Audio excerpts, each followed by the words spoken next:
শুভেচ্ছা আমন্ত্রণ। খেলাধুলা নিয়ে ইন্ডিপেন্ডেন্ট টেলিভিশনের নিয়মিত আয়োজন যত খেলায় সাথে আছি ফেরদৌস ইসলাম। আর শুরুতেই জানাবো শিরোনাম।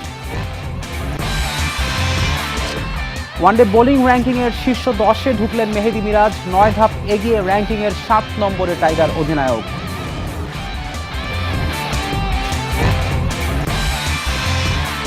বৃষ্টির কারণে জাতীয় ফুটবল দলের দ্বিতীয় দিনের অনুশীলন পণ্ড। ভিয়েতনাম ও সিঙ্গাপুর ম্যাচ জয় হবে সম্মানের, বলছেন সমিত সোম। আইসিসি ওয়ানডে র্যাঙ্কিংয়ে বোলারদের তালিকার শীর্ষ 10-এ উঠে এসেছেন টাইগার অধিনায়ক মেহেদী মিরাজ। বড় উন্নতি হয়েছে তাসকিন মুস্তাফিজ, নাহিদ রানা ও তানজিদ তামিমেরও। পাকিস্তানের বিপক্ষে 3 ম্যাচের ওয়ানডে সিরিজে বল হাতে বাংলাদেশের অন্যতম সেরা পারফর্মার ছিলেন মিরাজ। এই পারফরম্যান্সের ফলে আইসিসির সবশেষ র্যাঙ্কিংয়ে ওয়ানডে বোলারদের তালিকায় 9 ধাপ এগিয়ে যৌথভাবে 7ম স্থানে উঠে এসেছেন মিরাজ। বোলারদের তালিকায় তাসকিন আহমেদ 12 ধাপ এগিয়ে 28তম এবং মুস্তাফিজুর রহমান 13 ধাপ এগিয়ে 47তম স্থানে। ব্যাটারদের তালিকায় তানজিদ হাসান তামিম 31 ধাপ এগিয়ে 55তম স্থানে উঠে এসেছেন। অলরাউন্ড দক্ষতার পাশাপাশি মিডল অর্ডারের দৃঢ়তা ও সব ম্যাচে 6 জন বোলারের অপশন বিবেচনায় জাতীয় দলে সাকিব আল হাসানের প্রয়োজনীয়তা দেখছেন সাবেক নির্বাচক হান্নান সরকার।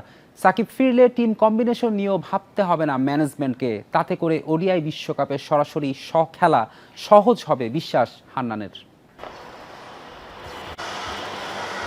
স্নায়ুচাপের সিরিজে পাকিস্তানকে হারিয়ে ঈদের ছুটিতে বাংলাদেশ।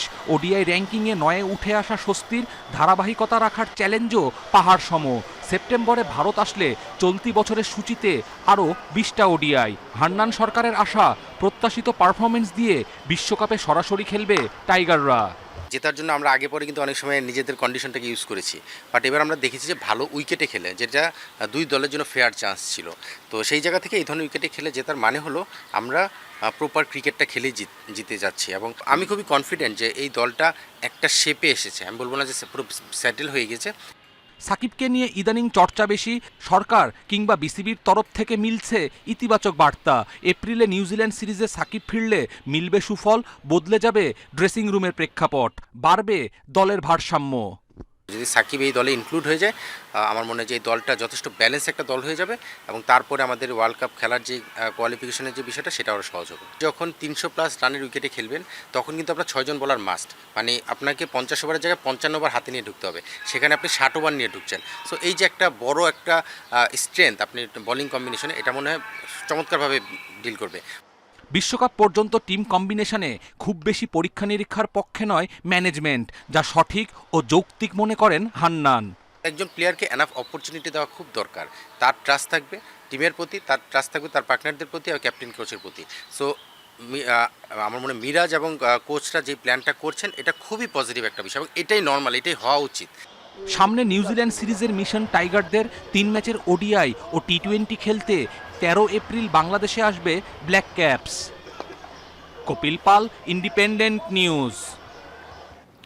বৃষ্টি ও বজ্রপাতের কারণে মাঠে গিয়েও দ্বিতীয় দিনের অনুশীলন করতে পারেনি জাতীয় ফুটবল দল। তবে গণমাধ্যমে কথা বলেছেন মিডফিল্ডার সমিত সোম।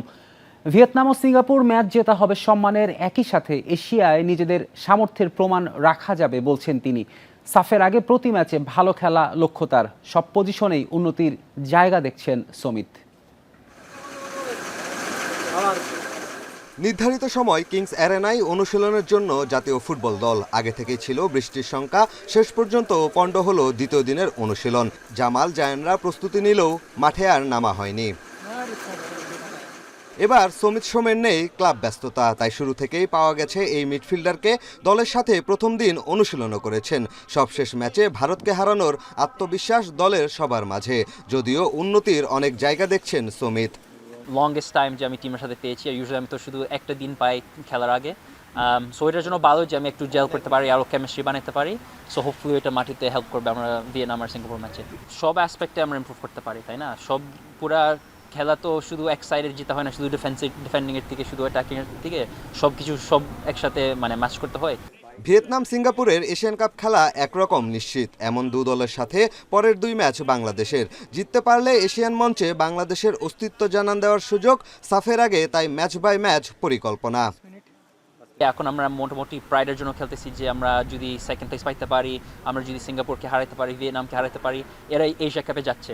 সো আমরা যদি এদেরকে জিতাইতে পারি, ওইটা একটা গুড স্টেটমেন্ট বাংলাদেশ ফুটবলের জন্য। অলরেডি লোকজন একটু জানে বাংলাদেশ কি আমরা একটা মানে রাইজিং করছি, ইমপ্রুভ করছি। বাট আমরা যদি রেজাল্টগুলো ভালো পাই এই উইন্ডোতে, তাহলে আর একটু ভালো রেসপেক্ট পাবো পুরো অপোজিশন থেকে। গেল ডিসেম্বরে কানাডিয়ান ক্লাব কাভার্লি এফসির সাথে চুক্তি শেষ হয়েছে সমিতের। এখনও যোগ দেননি নতুন ক্লাবে। ক্যারিয়ার ও দেশের কথা চিন্তা করে সিদ্ধান্ত নেবেন সমিত। আমি সব অপশন খুঁজতেছি যে কোনটা ভালো হবে আমার ক্যারিয়ার জন্য, বাংলাদেশে খেলার জন্য, সবকিছুর জন্য। পিয়াস সাহা, ইন্ডিপেন্ডেন্ট নিউজ, ঢাকা।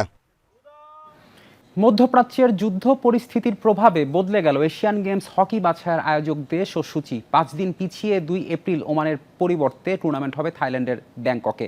এমন পরিস্থিতির মাঝে চ্যালেঞ্জে পড়েছে বাংলাদেশ হকি ফেডারেশন। কম সময়ের মধ্যে ভিসার ব্যবস্থা করতে হবে, মাঝে ছুটির কারণে আরও জটিলতা বেড়েছে। তবে দ্রুত ভিসা পাওয়ার ব্যাপারে থাইল্যান্ড হকি ফেডারেশনের সাথে যোগাযোগ শুরু হয়েছে।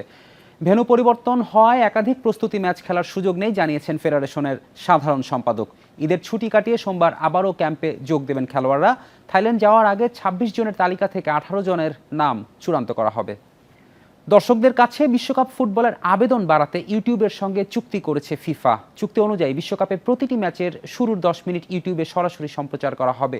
এটা হবে এক ধরনের টিজার যা তরুণদের আগ্রহ বাড়িয়ে পরে টিভির মতো প্রচলিত মাধ্যমে পুরো ম্যাচ দেখতে উদ্বুদ্ধ করবে। ফিফা বলছে গেম চেঞ্জিং পার্টনারশিপ হিসেবে আগামী 11 জুন থেকে 19 জুলাই পর্যন্ত বিশ্বকাপ ম্যাচের প্রথম 10 মিনিট সম্প্রচারে উৎসাহিত করা হবে সত্ত্বধারীদের। তবে ঠিক কত টাকা মূল্যে ফিফা ইউটিউবের এই চুক্তি স্বাক্ষরিত হয়েছে সেটি প্রকাশ করা হয়নি। বিশ্বকাপের 23তম আসরে প্রথমবারের মতো 48 দল অংশ নেবে। 3টি দেশের 16 ভেন্যুতে হবে টুর্নামেন্টের 104টি ম্যাচ।